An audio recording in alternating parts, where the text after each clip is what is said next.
Hello students, welcome back to my channel. Today we are going to study first lesson, A Letter to God. This lesson is written by G.L. Funes and he is a Mexican writer. Okay, in this chapter the main character is a Lancho. Lancho. Okay, whole story revolves around him and the minor characters are the postmaster and his wife and their children also. And let's begin our story. The house, the only one in the entire valley, sit on the crest of a low hill. तो what does that mean? Lesson कैसे begin होता है? Right सी कि the house, सिर्फ एक वो house है only in the entire valley, पूरी एक घाटी है, पूरी बहुत बड़ी घाटी है और उसमें set on the crest. Crest क्या होता है? हाइट. जैसे मान लो सपोज ये वैली है, ठीक है, उसकी वैली में थोड़ी हाइट के ऊपर, बिल्कुल हाइट पे, यहाँ पे क्रेस्ट मतलब हाइट, टॉप ऑफ द हिल, ठीक है. जैसे लोअर हिल है, लोअर हिल है, लोअर हिल के हाइट पे एक घर है, ठीक है, और वो सिर्फ एक ही घर है और वो घर किसका है? लैंचो का है. From this height one could see the river and the field of ripe corn dotted with the flowers that always promised a good harvest. और उस जो हाइट पर जो घर था, उस हाइट से जब वो नीचे देखते थे तो सिर्फ मतलब क्या दिखाई देता? Ripe corn. राइप कॉर्न क्या होता है कि पके हुए जैसे कॉर्न होते हैं जो खाते हैं हम लोग, उनकी खेती को देख सकते थे. उसमें बहुत अच्छे अच्छे फ्लावर्स लगे होते थे, ठीक है. The only thing the earth needed was a good harvest. The only thing the earth needed was a downpour. Downpour क्या होता है? हेवनली रेनफॉल, ठीक है, और एटलीस्ट अ शावर, ठीक है. जो मतलब कि राइप कॉर्न जो खेती थी उसको सिर्फ एक अच्छी चीज़ क्या चाहिए थी? उनको एक बारिश चाहिए थी, ठीक है, हेवनली रेनफॉल चाहिए थी ताकि और अच्छी हार्वेस्टिंग हो. Through out the morning लैंचो who knew his field intimately. Intimately क्या होता है? क्लोजली होता है. इंटीमेटली क्या होता है? इंटीमेटली, इंटीमेटली होता है क्लोजली, ठीक है. इंटीमेटली होता है क्लोजली. एंड क्लोजली जब जो क्या होता है, जो लैंड जो होता है वो सुबह मॉर्निंग में उठ के वो बिल्कुल ही लगातार देखता रहता है. And had done nothing else but see the sky towards the north east. North east मतलब कि डायरेक्शन की तरफ देखता है, ठीक है, कि जैसे मतलब कि उस आकाश में भी वहां से अभी उसको बादल लग रहे थे कि अभी बारिश आ सकती है. Now we are really going to get some water. Women, अब यहाँ पे वुमेन कौन है? लैंचो वाइफ, ठीक है. और अब वो कहते हैं कि मतलब कि आज हमें, मुझे लग रहा है कि जैसे बहुत अच्छी बारिश आने वाली है. यस, गॉड विलिंग, कि हाँ मुझे लग रहा है कि भगवान करेंगे, ठीक है. The older boys were working in the field while the smaller one were playing near the house until the women called to them all come for dinner. और अब क्या होता है कि जो ओल्डर बॉयज मतलब कि जो उसके बच्चे होते हैं, जो बड़े बच्चे होते हैं, वो खेतों में काम कर रहे होते हैं. कुछ उसके जो बच्चे होते हैं वो घर के पास बाहर खेल रहे होते हैं, तो जो उसकी वाइफ है उनको बुला रही होती है कि आओ खाना खा लो. It was during the meal that just as Lencho has predicted. और अब उसको ऐसा लग रहा था कि जैसे मतलब कि भाई जैसे लैंचो ने प्रेडिक्ट किया था कि भाई अब बारिश शुरू होने वाली है, कि उससे पहले तुम खाना खा लो. In the north east huge mountains of cloud could be seen approaching. और जब वो नॉर्थ ईस्ट डायरेक्शन में देख रहा था तो ऐसा लग रहा था कि जैसे अभी बादल आ रहे होंगे. The air was fresh and sweet. और जब जैसे बादल आ रहे होते हैं तो क्या होता है कि बहुत अच्छी अच्छी हवा से चलती है, ठीक है. The man went out for no other reason than to have the pleasure of feeling the rain on his body. और फिर क्या होता है कि जब बारिश आने का मौसम होता है तो हर कोई सोचता है कि प्लेजर लेंगे, ठीक है. And when he return he exclaim there are not rain drops falling from the sky, they are new coins. और अब जब वो देखता है बारिश की बूंदें आ रही हैं तो कहते हैं वो बारिश की बूंदें नहीं है, वो एक हमारे लिए न्यू कॉइन्स हैं. The big drops are the 10 cent and the little ones are the 5 cent, ठीक है. जो बड़ी बड़ी बूंदें होंगी वो 10 सेंट की होंगी, जो छोटी बूंदें होंगी वो किसकी होगी? 5 सेंट की होंगी, ठीक है. मतलब जो उसकी करेंसी होती है उसे कंपेयर करता है, क्योंकि बारिश होगी तो अच्छा ही होगा ना, हार्वेस्टिंग होगी जिससे उसकी सेल होगी. और वो बड़ी बूंदों को 10 सेंट से और छोटी बूंदों को 5 सेंट से कंपेयर करता है. With a satisfied expression he regarded the field of ripe corn with its flowers draped in a curtain of rain. और बहुत ज्यादा सेटिस्फाइड फील करता है, क्योंकि वो सेटिस्फेक्शन से तो बैठा ही था ना कि भाई तो बारिश आएगी और आ जाती है तो वो सेटिस्फाइड हो जाता है. और वो रिगार्ड करता है जो राइप कॉर्न्स होती हैं, उनके जो फ्लावर्स से ढके होते हैं, उनको ऐसे लगता है जैसे ड्रैप कर दिया है, जो बारिश ने उसको कवर कर दिया है. But suddenly a strong wind began to blow and along with the rain very large hailstone began and began to fall, और एकदम से क्या होता है, बहुत बारिश चाहिए थी, बारिश आती है, वो बहुत सेटिस्फाइड फील करता है, लेकिन एकदम से क्या होता है, चेंज होता है। सडनली एक स्ट्रॉन्ग विंड आती है, बारिश बहुत ज़्यादा, हेलस्टॉर्म क्या होता है, ओले पड़ जाते हैं। And these truly did resemble new silver coins. और अब वो किसको कंपेयर करता है, जो हेलस्टॉर्म्स होते हैं न्यू सिल्वर कॉइन्स से कंपेयर करता है। The boy exposing themselves to the rain, ran out to collect the frozen pearl. ठीक है, पर्ल क्या होते हैं, जैसे पर्ल किसको बोलते हैं, मोतियों को बोलते हैं। और उन ओलों को वो किससे कंपेयर करता है कि वो फ्रोजन पर्ल हैं। ठीक है, और जो बच्चे होते हैं, जैसे क्या होता है, हम भी जैसे क्या करते हैं बचपन में, ऐसा करते थे, ओले दिखाई देते थे तो उनको इकट्ठा करना शुरू कर देते थे। ठीक है, तो इसी तरीके से जो उसके बच्चे होते हैं वो उनको, जो ओले होते हैं उनको इकट्ठा करना शुरू कर देते हैं, हेलस्टॉर्म्स को। It's really getting bad now exclaim the man. और अब लेंचो क्या कहता है कि बहुत बुरा होने वाला है। I hope it passes quickly. It did not pass quickly, उसे लगता है कि जल्दी हो जाए, लेकिन ऐसा कुछ भी नहीं होता है। For an hour the hail rained on the house and the garden, the hill side, the cornfield, on the whole valley. और 1 घंटे तक लगातार पूरी बारिश होती है उनके कॉर्नफील्ड्स पे, घर पे, गार्डन में। द फील्ड वॉज वाइट, और जब इतना हेलस्टॉर्म होता है तो लगातार हो रहा था कॉन्टिन्यूस में, तो सब कुछ वाइट वाइट हो जाता है। As it if covered with salt, उसको ऐसा लगता है जैसे बिल्कुल ही सॉल्ट से लगा, क्योंकि सॉल्ट भी वाइट होता है और हेलस्टॉर्म भी वाइट होते हैं। Not a leaf remained on the tree. अब क्या होता है, जब ओले पड़ेंगे तो कोई भी लीफ तो रहेगा नहीं ना। The corn was totally destroyed, जो उसकी फसल होती है वो कंप्लीटली डिस्ट्रॉयड हो जाती है। The flowers were gone from the plants, जो फ्लावर्स थे वो सारे के सारे चले जाते हैं।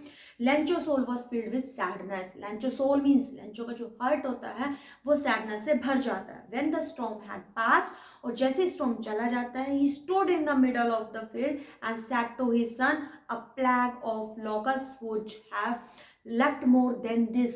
वो अपने मतलब बहुत सैड हो गए जब वो बाहर आता है, अपने बीच में फील्ड के खड़े होकर अपने बच्चों को कहते हैं कि जो एपिडेमिक होती है, एक प्लेग मतलब एपिडेमिक होती है, लोकस एक ना मतलब कि इंसेक्ट टाइप होता है, कि अगर वो भी बहुत ज़्यादा हो जाए ना तो वो भी इतना हार्म ना करता जितना हेल स्टॉर्म से हमारी फसल खराब हो गई है। The hell has left nothing, जो हेल स्टॉर्म हुआ है उससे हमारी जो क्रॉप्स है वो कुछ भी नहीं रहा। This year we will have no corn, कि इस साल तो हमें कोई कॉर्न ही नहीं मिलेगा। That night was a sorrowful one, और वो कहते हैं कि ये जो नाइट थी वो बहुत ही सोरोफुल थी। All over work for nothing. All over work for nothing means क्या है, कि जो भी उसने मेहनत की थी, क्योंकि फसल ऐसा तो नहीं उगती, पहले उसने सीड भी लगाया होगा, प्लॉइंग भी की होगी, ठीक है, वाटरिंग भी करनी होती है, देखना भी होता है। तो वो कहते हैं कि इतनी सारी मेहनत करी और वो क्या, उसकी मेहनत बिल्कुल सब कुछ खत्म हो गया। There is no one who can help us, कहते हैं कि कोई भी ऐसा नहीं है, क्योंकि वैली में सिर्फ एक ही घर था, और वो घर किसका था, लैंचो का था। वो कहते हैं कि कोई भी नहीं है जो इसकी हेल्प कर सकता है। We will all go hungry this year, कि इस ईयर अब वो क्या होंगे, हंग्री ही मरने वाले होंगे। ठीक है, तो ये क्वेश्चंस आंसर दिए हुए हैं। व्हाट डिड लैंचो होप फॉर, लैंचो को क्या होप थी कि बारिश होगी। Why did Lencho say the rain drops were like new coins, because he will get benefit from that. How did Lencho rain change, what happen to Lencho फिर, क्या एकदम से चेंज होता है कि strong wind starting coming and started blowing. What were the Lencho feeling when he the hail stop, और कैसा feel करता है जब वो होता है, तो मतलब कि ही फेल्ट वेरी बैड। ठीक है, तो but in the hearts of all who lived in the solitary, solitary का तो alone house in the middle of the valley, there was a single hope, help from God. और पूरी valley में जैसे सिर्फ उसी का ही घर होता, तो अब उसको किससे होप थी, सिर्फ भगवान से होप थी। Don't be so upset even though this seems like total loss. Remember no one dies of hunger. अब वो अपनी वाइफ को कंसोल करते हुए कहता है कि भाई इतना उदास मत हो, ठीक है, अब मतलब हमारा कंप्लीटली लॉस नहीं हुआ, एक चीज़ याद रखो कि कोई भी मरता है वो भूखे नहीं मरता। That's why they say no one dies of hunger, इसलिए कहा जाता है कि कोई भी अगर धरती पर आया है तो वो मतलब मरता नहीं, भूखा नहीं मरता है, उसको कुछ ना कुछ तो मतलब उसको सर्वाइवल हो ही जाता है। Although the night Lencho thought only of his one hope, the help of God, और वो सारी रात सिर्फ यही सोचता रहा, अब अगर उसकी कोई हेल्प कर सकता है वो गॉड कर सकता है। That's why the title of the story the letter to God, ठीक है, कि वो भगवान को ही लेटर लिखता है। Whose eyes as he had been instructed see everything, उसको लगता था कि अगर कोई देख रहा है तो भगवान तो देखता है ना कि हम क्या कर रहे हैं। Even what is deep in one conscience, कि हमारे माइंड में क्या चल रहा है, कि क्या हम सोच रहे हैं, क्या हमें चाहिए, वो हमें भगवान ही दे सकता है। Lencho was an ox of a man. Ox of a man means क्या है, लैंचो बहुत हार्ड वर्किंग पर्सन था, working like animal in the field, की कितनी मेहनत करता था वो फील्ड में, but still he knew how to write. वो जैसे क्या, लेकिन उसको लिखना तो आता था। द फ्लोइंग संडे, मतलब जैसे जो बीच मिडल जो वीक का बीच का दिन था, जैसे संडे आता है तो डे ब्रेक में जैसे काम करके वो टाइम निकाल के ही begin to write a letter, वो एक लेटर शुरू करता है लिखना। और himself would carry to town and place in the mail, और वो कहता है कि मैं खुद टाउन में जाऊंगा और मेल करूंगा। और it was nothing less than a letter to God, और वो कुछ नहीं, सिर्फ एक गॉड को लेटर लिख रहा था।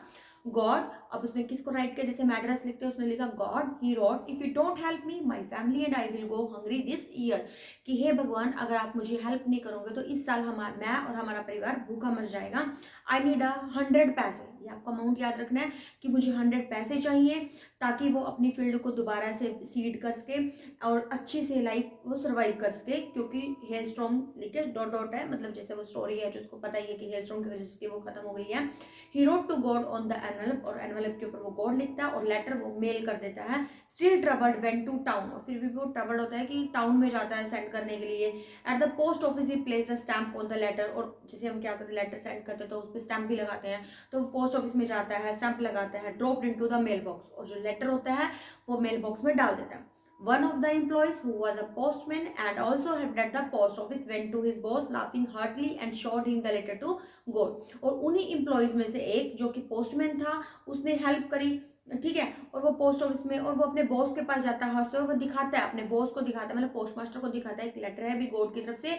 Never in his career as a postman had he know the at that address, कि भी उसका जो पोस्टमैन का जो करियर है उसने आज तक उसके करियर में ऐसा पहला लेटर देखा है जो लेटर किसको लिखा हुआ है, गॉड को लिखा हुआ है। The post master a fat amiable, amiable क्या होता है, जो बिल्कुल फ्रेंडली होता है, ठीक है, फ्रेंडली, एमिएबल क्या होता है, friendly fellow, also broke out laughing. जो पोस्ट मास्टर होता है बहुत जो फ्रेंडली होता है वो बहुत हंसना शुरू कर देता है, but almost immediately he turn serious, और एकदम से वो क्या हो जाता है, सीरियस हो जाता है। And tapping the letter on his desk, tapping मतलब डेस्क पे वो लेटर रख देता है, कमेंटेड करता है what a faith, I wish I had the faith of the man who wrote this letter, कि उसको उसका फेथ देखो ना कि गॉड को लेटर लिख रहा है, मतलब विश्वास कितना है उसको भगवान में कि उसने भगवान को लेटर लिखा, starting up A correspondence with God, और उसको दिखाता है कि भाई हाँ भगवान में कितना फेथ है। So in order not to shake the writer faith in God, कि उसका जो भगवान में जो फेथ है वो शेक नहीं होना चाहिए, वो हिलना नहीं चाहिए। तो पोस्ट मास्टर क्या करता है, उसके मन में एक आइडिया आता है और वो आंसर करता है लेटर को, but when he open it, जैसे उसने ओपन किया, it was evident that the to answer it he needed something more than goodwill, ink and paper, but he stuck to his resolution. He asked for money from his employee. He himself gave part of his salary, and several friends of his were obliged to give something for an act of charity. अब वो क्या करते हैं, जब उन्होंने open किया कि उसको पैसे चाहिए, तो वो क्या करता है कि हम चैरिटी के तौर पे सबसे कलेक्ट कर लेते हैं, अपनी सैलरी में से भी इवन वो देता है, अपने फ्रेंड से भी लेता है वो पैसे, ठीक है। It was impossible for him to gather together 100 पैसे, और ये बहुत थोड़ा मुश्किल था उसके लिए 100 पैसे इकट्ठे करना। तो he was able to send the farmer a little more than half, half कितना होगा 100% का 50, लेकिन 50 से ज़्यादा, मतलब 70%, 70 पैसे वो सेंड करते हैं। He put the money in an envelope, envelope में डालते हैं, एड्रेस कर देते हैं लैंचो को, और वो कन्वे करते हैं एक सिंगल वर्ड उस पर राइट कर देते हैं कि गॉड की तरफ से पैसे गए, राइट। द फ्लोइंग संडे, मतलब जैसे जिस संडे को गया था लेटर उसी से नेक्स्ट संडे को क्या होता है, लैंचो थोड़ा मतलब कि पहले जैसे आता है वहाँ पे देखने के लिए यूजुअल, और आस्क करता है लेटर भाई उसके लिए आया है कि नहीं आया है। It was the postman himself who handed the letter to him, और वो पोस्टमैन खुद ही होता है जो उसको लेटर को हैंड ओवर करता है, ठीक है। While the postmaster expressing the contentment for a man who has performed a good deed looked on from his office, और जो पोस्ट मास्टर होता है वो भी अंदर से देखता है और वो भी एक सेटिस्फाइड फील करता है कि हाँ उसने नीडेड पर्सन के लिए कुछ किया है। Lencho showed not the slightest surprise on the seeing the money, और लेकिन लैंचो क्या होता है, उनको तो लगा था कि वो बड़ा खुश होएगा कि हाँ भगवान की तरफ से पैसा है, लेकिन उसके फेस पे तो उनको कोई सरप्राइज ही नहीं नजर आता लैंचो के। And such was his confidence, और वो बहुत ही कॉन्फिडेंट था। But he became angry when he counted the money, लेकिन लैंचो क्या होता है, एंग्री हो जाता है जब वो पैसे काउंट करता है। God could not have made a mistake, वो कहते हैं भगवान तो ऐसी मिस्टेक नहीं कर सकता। Nor could he have denied Lencho what he had requested, और ना ही भगवान मना कर सकता है कि जितने पैसे उसने मांगे हैं उतने ही वो उसे देने चाहिए थे, कि ऐसा नहीं हो सकता कि मैंने पैसे ज़्यादा दिए वो कम दे भगवान। इमीडिएटली एकदम से Lencho went up to the window to ask for paper and ink, और एकदम से वो उठता है और वो पेपर और इंक विंडो पे जाके मांगता है। On the public writing table, जैसे हम बैंक वगैरह में जाते हैं राइट कर लेते हैं ना वहीं पे, तो पब्लिक राइटिंग टेबल पे वो स्टार्ट कर देते हैं राइट करना with much wrinkling of his brain, मतलब उसको गुस्सा आया होता है, cause by the effort he had to make to express his idea, और फिर वो गुस्से में वो लिखना शुरू कर देता है जो भी उसके माइंड में आता है। और जब वो फिनिश हो जाता है तो विंडो के पास जाता है और एक स्टैंप भी लेता है इवन, और उस स्टैंप को मतलब कि एनुअल मतलब कि उसको स्टैंप को फाड़ता है और फिर लगाता है उसको, ठीक है। And the moment he letter fell into the mail box, जैसे ही वो जिस मोमेंट में लेटर उसमें डालता है, और postmaster went to open it, और जैसे पोस्टमास्टर उसको ओपन करते हैं, जैसे वो अपना काम कर गया कि भी अपने स्टैंप भी लगाई उसने, उसका एनवलप में डाल भी दिया, लिख भी दिया उसने, तो जब पोस्टमास्टर उसको ओपन करता है, it said God of the money that I asked for only 70 pesos reached me, उस एनवलप में क्या लिखा था कि हे भगवान, मैंने तो तुमसे 100 पैसे मांगे थे और इसमें तो सिर्फ 70 पैसे हैं, send me the rest of since I need it very much, कि मुझे बाकी के पैसे भी चाहिए जो मतलब मैंने आपसे मांगे थे, but so don't send it to through the mail. लेकिन मेन बात क्या है, वो कहता है कि वो पैसे मतलब कि मेल के थ्रू नहीं भेजनी है, because the post office employees has a bunch of crook लैंचो। और लैंचो क्या कहता है कि जो पैसे आपने मुझे मेल के थ्रू सेंड करे थे, मतलब कि जो मतलब कि पोस्ट ऑफिस में डाले थे, वो ऐसे नहीं करने, आपको मेल के थ्रू करने हैं, क्योंकि जो एम्प्लॉयज़ हैं वो क्या है, बंच ऑफ क्रूक, क्या होते हैं कि लालची हैं कि भी उन्होंने पैसे निकाल लिए होंगे। और this is the end of the chapter. तो मतलब क्या है, एक आयरनिकल एंडिंग हुई है कि जो एम्प्लॉयज़ उसको हेल्प करते हैं कि ताकि उसका जो फेथ है वो शेक ना हो, लेकिन वो क्या है, उन्हीं को ही वो क्या बोलता है, बंच ऑफ क्रूक बोलता है। तो ये क्या है, आयरनी है। आयरनी का मतलब क्या होता है, जो चीज़ दिखने में कुछ और होती दिखती है कुछ और होती है कुछ और, रियलिटी कुछ और होती है, तो इसीलिए इसका एक आयरनिकल एंड होता है। और दूसरा क्या हमें इस लेसन से क्या हमें मिलता है कि भी एक पर्सन का एक डीप फेथ है किसका, भगवान में, कि we always must have faith in God, कि भगवान में बहुत ज़्यादा डीप फेथ होना चाहिए, ठीक है। तो ये हमें इस लेसन मतलब इस स्टोरी से हमें मैसेज मिलता है। होपफुली आपको ये समझ में आ गई हो। Okay, bye bye, meet you next video.